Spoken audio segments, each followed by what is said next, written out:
একদম রেস্টুরেন্ট স্টাইলে fried rice recipe করে দেখাবো ঘরেই বাসমতি চাল দিয়ে, যেটা বানালে কেউ বুঝতেই পারবে না এটা আপনি ঘরে বানিয়েছেন।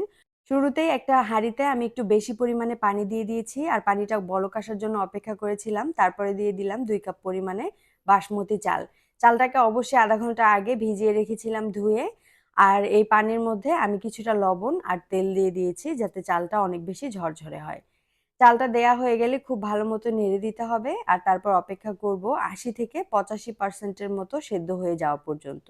এর মধ্যে দিয়ে দিচ্ছি ১ পিস লেবুর রস। লেবুর রসটা দিলে চালটা একদম ধবধবে সাদা হয়ে যাবে আর সুন্দর একটা ফ্লেভারও আসবে। এই পর্যায়ে ৮০ থেকে ৮৫% এর মতো হয়ে গেছে। আমি একটা ছাঁকনিতে নামিয়ে ছেঁকে নিচ্ছি। এতে করে অতিরিক্ত পানিটা ঝরে যাবে। আর তারপরে যেকোনো ছড়ানো পাত্রে রাখতে হবে। ফ্যানের নিচে রেখে ঠান্ডা করে তারপরে রাখবো ডিপ ফ্রিজে ১ ঘন্টার জন্য। এই একটা টিপস ফলো করতে পারলেই আপনার ফ্রাইড রাইস হবে একদম ঝরঝরে। আর ১ ঘন্টা পর চলে আসলাম। আবারও একটা কড়াইয়ে দিয়ে দিচ্ছি বাটার। আমি এখানে ৩ চা চামচ পরিমাণে বাটার দিয়েছি। দিয়ে দিচ্ছি রসুন কুচি। রসুনটাকে হালকা একটু সটে করে নিব। তারপর দিয়ে দিচ্ছি পেঁয়াজ।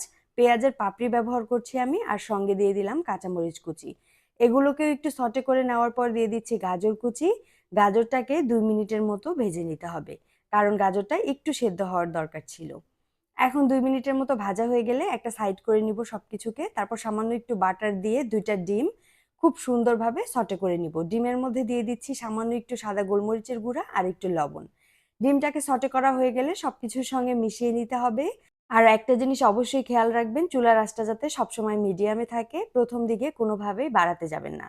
এরপর দিয়ে দিলাম capsicum, soya sauce, tomato sauce আর সাদা গোলমরিচের গুঁড়া, স্বাদমতো লবণ, বিট লবণ সবকিছু দিয়ে খুব ভালো মতো মিশিয়ে নিতে হবে। খুব ভালো করে মেশানো হয়ে গেলে এখানে দিয়ে দিচ্ছি রেড চিলি সস। রেস্টুরেন্টের মতো টেস্ট আনতে হলে অবশ্যই কিন্তু আপনাকে এখানে টেস্টিং সল্টটা ব্যবহার করতেই হবে। সবশেষে দিয়ে দিচ্ছি রান্না করে রাখা রাইসটা।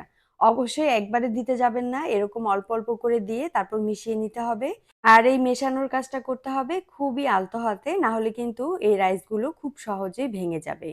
আমি খুব আস্তে, আস্তে এই রাইসগুলোকে মিশিয়ে নিচ্ছিলাম আর আমি এই রাইসটা দিয়েছি ৩ বারে। এখন খুব আলতো হাতে মিশিয়ে নিব আর সবশেষে দিব ১ চা চামচ পরিমাণে চিনি, যাতে সবকিছুর ব্যালেন্স ঠিক থাকে। সবকিছু একখানে করে মেশানো হয়ে গেলে সবশেষে পেঁয়াজ কুলি পাতা দিয়ে দিচ্ছি আর পেঁয়াজ কুলি পাতাকে আমি একটুখানি ছোট করে কেটে নিয়েছি। অবশ্যই পেঁয়াজ কুলি পাতা ব্যবহার করবেন, তাহলে দেখবেন মনে হচ্ছে একদম রেস্টুরেন্টের ফ্রাইড রাইস। এখন যেটা করব, খুব ভালো মতো সবকিছুকে মিশিয়ে নামিয়ে নিব। দেখতেই পারলেন কত সহজে রেস্টুরেন্টের মতো ফ্রাইড রাইস ঘরে রান্না করে নেওয়া যায়। আর এটা কত